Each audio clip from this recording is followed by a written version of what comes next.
Hello everyone. वैसे student जो खासकर एमयू में एडमिशन लेना चाहते हैं या एमयू में फॉर्म अप्लाई करना चाहते हैं, इस वीडियो में बेसिकली मैंने कल जो है एक एनालिटिक किया था और मैंने उसमें कुछ स्टूडेंट को बताया भी था कि आप अपने हिसाब से कमेंट करिए और बताइए मुझे कि आपको किस टाइप का वीडियो चाहिए।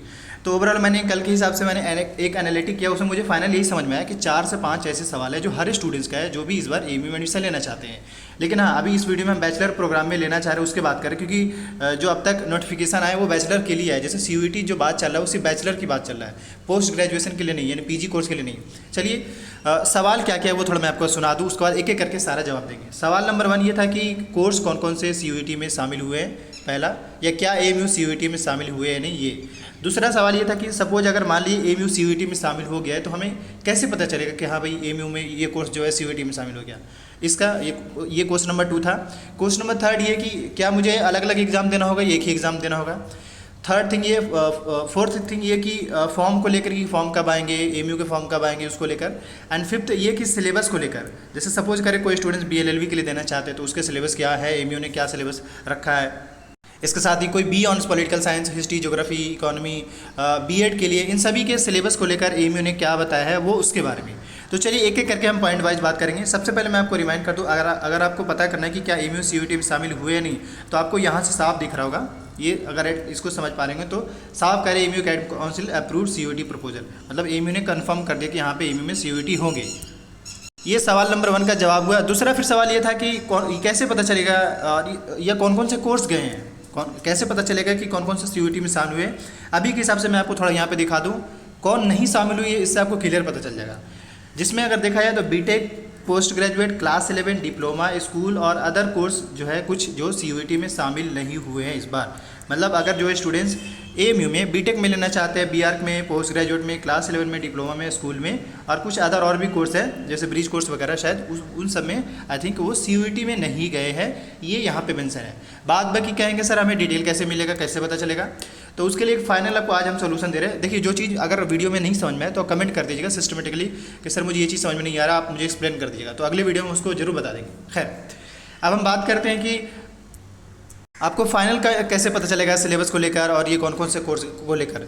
तो मैं सिंपल जो कुछ कोर्सेज जो CUET में शामिल हुए तो अभी मैं आपको दिखाता हूँ, लेकिन फाइनल अप्रूवल के लिए आपको ज़रूरी है कि मैक्सिमम इस वीक वेट कर लीजिए, क्योंकि कल इस नोटिफिकेशन में यही हुआ है। जैसे अभी अगर आप इसको पढ़ेंगे, एक बात और ऐड कर दिए, CUET में तो जरूर शामिल होंगे एमयू, लेकिन इससे कोई इंटरनल रिजर्वेशन जो है जो उससे कोई फ़र्क नहीं पड़ेगा। मतलब जो बच्चा अगर एमयू के है तो उनको कोई दिक्कत टेंशन लेने की बात नहीं है। बट हाँ ये कि CUET का एंट्रेंस देना पड़ेगा, फिर उसी के बाद मार्क्स के बेस पे मिलेगा। लेकिन यह है कि इंटरनल कोटा किसी भी स्टूडेंट्स का ख़त्म नहीं होगा, इंटरनल कोटा जैसे था वैसे ही रहेगा। लेकिन इन्होंने ये भी कहा कि जो भी डिटेल था उस पर डिस्कस हुआ है, लेकिन ये सारा डिटेल जो है वो पहले NTA को दिया जाएगा और उसके बाद NTA जो है फिर से वेबसाइट पे CUET.samarth वाले वेबसाइट पे जाकर अपडेट करेंगे। उसके बाद आपको पता चलेगा कि हाँ भाई कौन कौन से यूनिवर्सिटी पार्टिसिपेट कर रहे हैं। अब ये कैसे पता चलेगा कि कौन कौन से कोर्स हैं जो CUET में शामिल हो चुके हैं, एमयू के ये शामिल होंगे, तो कैसे पता चलेगा। उसका सॉल्यूशन ये है कि आप गूगल पे जाएंगे और सर्च कर लेंगे CUET। आप सिंपली सर्च करेंगे CUET.samarth। जैसे ही जब सर्च करेंगे तो एक सेकंड में आपको थोड़ा, आप सिंपली गूगल पे जाकर सर्च कर लेंगे क्या, CUET.samarth। मैंने देखिए सर्च करा है, इस तरीके का आइकन आएगा। इसके बाद आपको सबसे पहले इस पर क्लिक कर देना है। जैसे जब इस पर क्लिक करेंगे एक न्यू आइकन इस तरीके से ओपन होगा और इसके बाद जैसे जब ये ओपन होगा, एक बात और ऐड कर दें, सिलेबस सारे यूनिवर्सिटीज़ का एक ही होगा, लेकिन चीज़ें फ़र्क कहाँ पड़ेगा वो आपको समझना जरूरी है। मतलब कहाँ पे आपको पता चलेगा कि हाँ भाई ये यूनिवर्सिटी कुछ और मांग रही है, जामिया कुछ और, एमयू कुछ और, तो वो कैसे पता चलेगा वो भी आपको दिखाएंगे। आपको ये 3 लाइन पर क्लिक कर देना है। जैसे जब इस पर क्लिक करेंगे तो यहाँ पे जो सिलेबस है, चाहे वो किसी भी यूनिवर्सिटी के लिए आप देना चाहते हो, सबका सिलेबस सीखिए तो आप यहाँ से सिलेबस डाउनलोड कर सकते हैं। लेकिन अगर आप यूनिवर्सिटी चेक करना चाहते हैं कि आपका एमयू शामिल हुआ है नहीं, तो आप यूनिवर्सिटी वाले सेक्शन में क्लिक कर देंगे। इस पर जैसे जब क्लिक करेंगे तो इस तरीके का न्यू आइकन ओपन होगा ये। इसके बाद अगर देखेंगे तो यहाँ पे सबसे पहले आपका एमयू दिख रहा है, एमयू का लोगो दिख रहा है, अलीगढ़ मुस्लिम यूनिवर्सिटी दिख रहा है, तो आपको इस पर सिंपली क्लिक कर देना है। जैसे जब इस पर क्लिक करेंगे यहाँ पे इस तरीके का आइकन आ जाएगा। याद रखिए जैसे कि जो कल नोटिस आया था, ये परसों ही कह लीजिए, कि CUET को लेकर कौन कौन से कोर्स शामिल हो रहे हैं, उसमें यही बताया गया है कि अगले मतलब इस वीक में आज से लेकर के नेक्स्ट 2 या 3 डेज के अंदर अंदर जो है सारे कोर्स का जो लिस्ट है एमयू के वेबसाइट पे भी दिख जाएगा और दूसरा आपको यहाँ भी दिखेगा। यहाँ का कैसे दिखेगा, ये रहा। अगर आप नोटिस करेंगे तो देखिए यहाँ पे जो एमयू का BVOC प्रोडक्शन टेक्नोलॉजी ये कोर्स जा चुके हैं। इसके साथ ही BVOC पॉलीमर चला गया है, फैशन डिज़ाइन चला गया है, BON संस्कृत में अगर कोई करना चाहते हैं तो वो चला गया है। लेकिन सवाल ये हो कि सर ये क्या है और ये क्या है। बड़ा सिंपल ये एलिजिबिलिटी क्राइटेरिया मेंशन है। और जब आप फॉर्म फिल करेंगे तो आपको ये चूज़ करना होगा फॉर्म के टाइम में। जैसे पहले क्या होता था कि मान लीजिए अगर बीए पॉलिटिकल में देना चाहते तो हमें उस टाइप से वो चूज़ करने की ज़रूरत नहीं पड़ता था कि हाँ भाई आप हिस्ट्री लेना चाहते हैं, हिस्ट्री में देना चाहते हैं, ज्योग्राफी देना चाहते हैं, मतलब एंट्रेंस टेस्ट। लेकिन यहाँ पे अब आपको चूज़ करना पड़ेगा कि हाँ भाई अगर मान लीजिए आपको बी ऑनर्स संस्कृत देना है तो उसके लिए आपको क्या चूज़ करना होगा, आपको इंग्लिश लैंग्वेज में आपको इंग्लिश चूज़ करना होगा और जनरल टेस्ट चूज़ करना होगा। डोमेन सब्जेक्ट इसमें मेंशन नहीं। अब कुछ कह रहे हैं कि सर डोमेन सब्जेक्ट क्या है। देखिए डोमेन सब्जेक्ट जो कोर पेपर, जैसे 27 डोमेन सब्जेक्ट है, 27 डोमेन सब्जेक्ट है, उसमें डोमेन सब्जेक्ट मतलब कोर पेपर का लीजिए, जिसमें आप जैसे मान लिया आपने 12th करा है तो आपने हो सकता है फिजिक्स में, केमिस्ट्री में, बायोलॉजी में किया होगा, या कुछ बच्चे आर्ट्स में जैसे किया होगा, हिस्ट्री ज्योग्राफी पॉलिटी में। तो ये जो मैं पेपर का नाम ले रहा हूँ ये सब डोमेन सब्जेक्ट के अंदर में आते हैं। तो अगर इस हिसाब से देखा जाए तो इसमें ये कहना चाह रहे हैं कि नहीं, आपका हम इंग्लिश चेक करेंगे और जनरल टेस्ट चेक करेंगे, आपको हम डोमेन सब्जेक्ट चेक नहीं करेंगे।